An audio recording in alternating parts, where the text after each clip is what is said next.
आसेब ज़दा या जादू के शिकार हुए घर की सबसे बड़ी निशानी ये होती है कि उसके दरो दीवार से वहशत टपकती है और इंसानों के बसने के बावजूद उजाड़पन और वीरानगी महसूस होती है। ये वाक़या समीना ने हमें सिंध से शेयर किया है। वो कहती हैं कि ये बात मैंने अपने पुराने बंगला नंबर 450 में नोट की, जहां अक्सर किचन से बर्तन गिरने की आवाज़ आती थी। कोई जाकर देखता तो बड़े बड़े हाथों के निशान मौजूद होते। वो कहती हैं, मेरा नाम समीना है, हम 3 बहनें और 1 भाई हैं। मेरे बाबा आर्मी में हुआ करते थे, जबकि अम्मा सादा सी घरेलू खातून थी। मैं इंटर में थी तो बाबा ने अम्मा की ख्वाहिश पर बड़ा घर ले लिया, क्योंकि जिस घर में हम थे वो घर हमें काफ़ी छोटा पड़ रहा था। जिस दिन बाबा ने नया घर लिया, हम सब बहन भाई बहुत खुश थे। ये 2 मंजिला बंगला था जो नहायत ही खूबसूरत था। इस बंगले का नंबर था 450। हम तीनों बहनों ने ऊपर वाले बेडरूम लिए। हम तीनों बहनें चूँकि काफ़ी डरपोक हैं, तो हम सब एक साथ एक बेडरूम में सोती थी। जिस दिन हम शिफ्ट हुए उस दिन काफ़ी थकन हो गई। रात गए तक सामान वगैरह समेट कर फारिग हुए। बाकी का काम अब कल कर लेना, अब जाओ तुम लोग भी सो जाओ। खाने से फारिग हुए तो अम्मी बोली, हम तीनों बहनें ऊपर आकर लेट गई। थकन इस कदर थी कि लेटते ही नींद आ गई। अभी सोए ज़्यादा देर नहीं हुई थी कि मुझे नींद में ऐसा लगा कि कोई बाहर से दरवाज़ा बजा रहा है। मैंने उठकर दरवाज़ा खोला तो सामने काली बिल्ली खड़ी मुझे घूर रही थी। उसे देखकर मेरी बेसाख्ता चीख निकल गई। मेरी चीख पर मेरी बहनें घबरा कर उठ गई।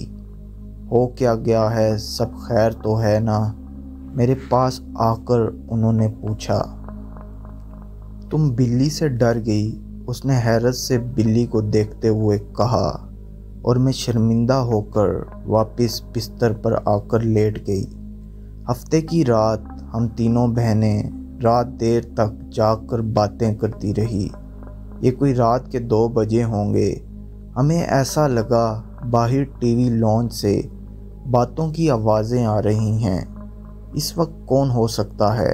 हम बोलते हुए कमरे का दरवाज़ा खोलकर जैसे ही बाहर आए तो ऐसा मालूम हुआ जैसे ये बातों की आवाज़ बावर्ची खाने से आ रही है। बावर्ची खाने में हमने झांका तो वो काली बिल्ली सामने काउंटर पर बैठी नज़र आई।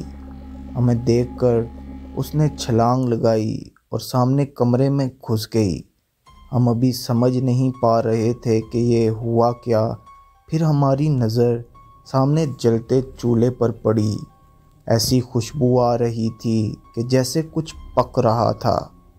लहरीन ने आगे बढ़कर चूल्हा बंद किया। हम तीनों ही घबरा से गए थे। इस बात का जिक्र हमने अगले दिन अम्मी से किया, जिस पर वो उल्टा हमें डांटने लगी कि जल्दी सोया करो। संडे को खाला अपनी फैमिली के साथ हमसे मिलने आई। रात देर तक वो अपने घर गई तो नीचे टीवी लॉन्च में रखे तख्त पर बैठे हम तीनों बहनें और अम्मी बातें कर रहे थे, जबकि अब्बू और हारिस सोने जा चुके थे। अम्मी की नज़र लॉन्च से जाती सीढ़ियों पर पड़ी। बोली कि ये क्या, खाला को कोई बच्चा यहीं रह गया है। खाला के छोटे छोटे बच्चे थे, काफ़ी शरारती से। अम्मी को लगा कोई बच्चा ऊपर ना रह गया हो। अम्मी की बात पर हमारी भी नज़र ऊपर की जानिब जाती सीढ़ियों पर उठी तो दीवार पर छोटे से बच्चे का साया नज़र आया। मैंने उठकर ऊपर जाकर देखने लगी, मगर वहाँ कोई भी नहीं था, जिस पर मैं खौफज़दा होकर तेज़ी से नीचे आ गई। जब मैंने अम्मी को बताया कि ऊपर तो कोई भी नहीं, तो अम्मी चुप सी हो गई। ہم سبھی حیران تھے کہ جب وہ اوپر بچہ نہیں تھا تو وہ سایہ کس کا تھا۔ اس بنگلے میں ایسا بھی ہوتا تھا کہ اگر ہم کبھی ہفتوں کے لیے کہیں جائیں اپنے نانا کے گھر تو واپس آتے تو گھر ایسے صاف ہوتا جیسے روز اس کو کوئی دھوتا ہو اور صفائی کرتا ہو۔ ہر چیز اپنی جگہ پر سیٹ ہوتی تھی۔ یہ سب معمول بن گیا۔ گھر کے افراد گھر سے باہر ہوتے تو غسل خانہ بھی استعمال ہوتا تھا اور باورچی خانے بھی۔ رات کے کھٹر پٹر کی آوازیں آتی۔ ہم لوگوں کو وہی کالی بلی مستقل گھر میں گھومتی ہوئی نظر آتی تھی۔ ہم لوگ اب آہستہ آہستہ ان باتوں کے جیسے عادی ہوتے جا رہے تھے جب وہ ہولناک واقعہ رونما ہوا، جس کے بعد ہم نے فوراً وہ گھر چھوڑ دیا۔ رات کے کسی پہر امی کی آنکھ کھلی تو انہیں محسوس ہوا کہ چھت پر کوئی ہے۔ وہ سمجھی کہ ہم بہنیں سونے کے بجائے چھت پر گپوں میں مصروف ہیں۔ وہ دبے قدموں سے چھت پر آئیں تو وہاں گول دائرے میں 10-12 عجیب شکل والوں کو بیٹھے دیکھا۔ وہ منظر اتنا خوفناک تھا کہ امی بے ہوش ہو گئیں۔